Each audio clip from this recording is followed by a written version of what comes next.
Hello everyone. I just wanted to give some thoughts about the director, Tony Scott. Last week, he tragically took his life. Like many film lovers, it was a very sad day. I thoroughly enjoyed the films of Tony Scott, and it just breaks my heart that he won't be around anymore to make some amazing action films. In my opinion, Tony Scott was one of the greatest action film directors of the last 30 years. He had made so many films that I had seen throughout my life that I enjoyed. I actually own 4 of his films in my personal collection, and I just want to give some thoughts about those, at least those 4 films.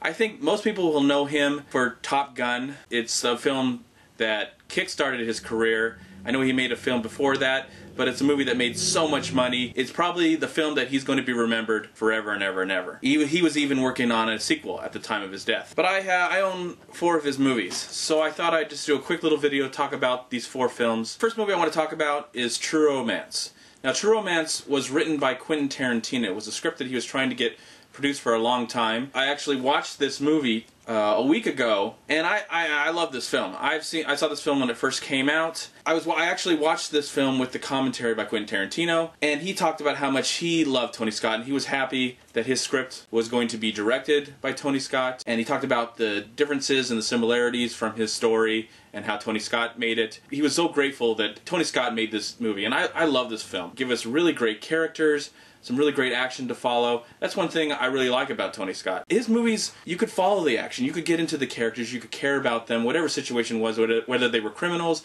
or just everyday people. And they were put in these really over-the-top situations. So I really enjoyed this movie. This movie probably introduced me to Quentin Tarantino. Later I would watch Reservoir Dogs and then Pulp Fiction in the theater. The next film I want to talk about is Enemy of the State. Now, Enemy of the State was a film made in 1998 starring Will Smith. I'm not a big fan of Will Smith, but this is my favorite Will Smith film, next to Men in Black. I recently just watched this movie last night with a friend of mine, and this film is not a Blu-ray. We played this on his Blu-ray player, and we watched it on his high-def LCD screen. And this movie looks as good as any Blu-ray I've ever seen. Maybe that's saying too much, but it just looked gorgeous. This is a really great film. I just love the use of the editing style. He definitely changed later in the 2000s.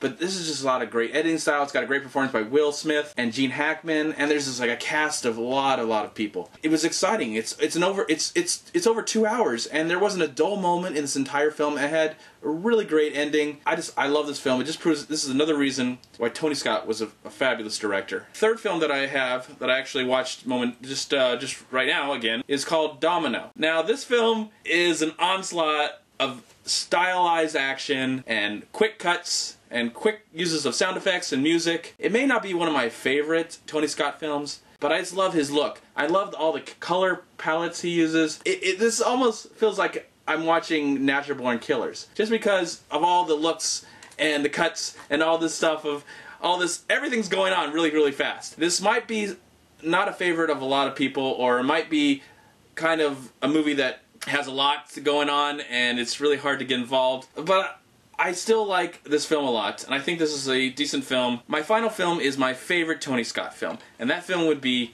2004's Man on Fire. He worked with Denzel Washington 5 times, and this is my favorite performance of Denzel Washington in a Tony Scott film. This is such a great action piece, and it definitely utilizes his style. I'm gonna miss Tony Scott's style. When you see a trailer to a Tony Scott film, or you just see a trailer and you're like, this looks like this is going to be a Tony Scott film, and then when it would say directed by Tony Scott, you know you were in for a good time. You know, I just like his look. You know, I don't know if some people will get tired of it. I never got tired of that look. Even if I didn't really like the movie, I still liked the feeling and the direction and the style and the cinematography. This movie is just a prime example of that style. This has really great character development. He was a master at action. He was a master of getting you to care about these characters. This is an incredible film, and just an amazing reason why I will miss Tony Scott. I am happy that his final film, Unstoppable, a movie that I do not own, but hopefully someday, was a film that will be remembered as his final film. But I was looking on IMDb, and I couldn't help but look at the stuff that he was working on at the time. And I hope that someone with a lot of talent will take on those projects, and we'll get to see those films. Just wanted to give just do a quick video on how much I will miss Tony Scott, but I'm glad that film and movies are forever. and that hundreds and hundreds of years from now we'll get to enjoy these films over and over again, because I think these films will never die. I don't think these films will ever get old. Before I go, I just want to give out my thoughts and prayers and condolences to Tony Scott's family and his 2 sons, and to his brother Ridley Scott. Thank you so much, Tony Scott, for making so many great action films. And I can't help but feel a little sad that you won't be around anymore. But I just wanted to say, again, thank you for making such an amazing body of work that I will always cherish forever. As a film lover, as someone who just loves to go to the movies and be stimulated and excited and entertained, thank you. Thank you, Tony Scott.